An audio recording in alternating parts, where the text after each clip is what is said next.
குட்டீஸ் எல்லாத்துக்கும் பட்டு ஸ்டோரிஸின் அன்பான வணக்கங்கள். ஒரு அழகான காட்டில் புத்தாண்டு பொற்காலமாக பிறந்தது. பறவைகளின் கீதமும் வண்ணமயமான தோரணங்களுமாக காடே விழாக்கோலம் கொண்டிருந்தது.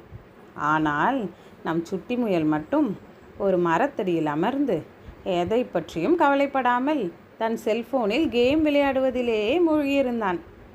அப்போது அங்கே வந்த அவன் நண்பன் கஜ்ஜு யானை ஒரு கால்பந்தை காட்டி, ஏய் சுட்டி, இன்று புத்தாண்டு, வா, நாம் அனைவரும் மைதானத்தில் ஓடி ஆடி விளையாடலாம் என்று ஆசையோடு அழைத்தான்.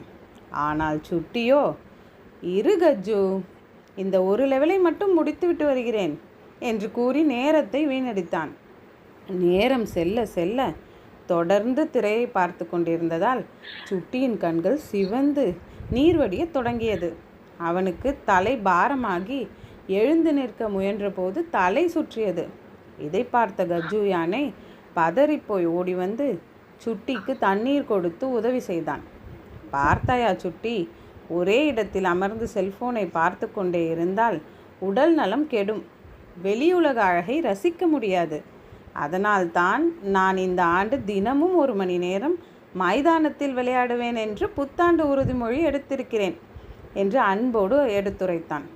தன் தவற்றை உணர்ந்த சுட்டி முயல் உடனே ஃபோனை தள்ளி வைத்துவிட்டு, நீ சொல்வது சரிதான் கஜ்ஜு, இனிமேல் நானும் உன்னோடு சேர்ந்து ஓடி ஆடி விளையாடுவேன், அதுதான் என் புத்தாண்டு உறுதிமொழியும் என்று உற்சாகமாக கூறினான். அன்று முதல் இருவரும் மைதானத்தில் மகிழ்ச்சியாக விளையாடத் தொடங்கினர். குட்டீஸ், நீங்களும் இந்த ஆண்டு திரையை குறைத்து ஓடி ஆடி விளையாடி ஆரோக்கியமாக இருக்க தயாரா? அனைவருக்கும் புத்தாண்டு நல்வாழ்த்துக்கள்.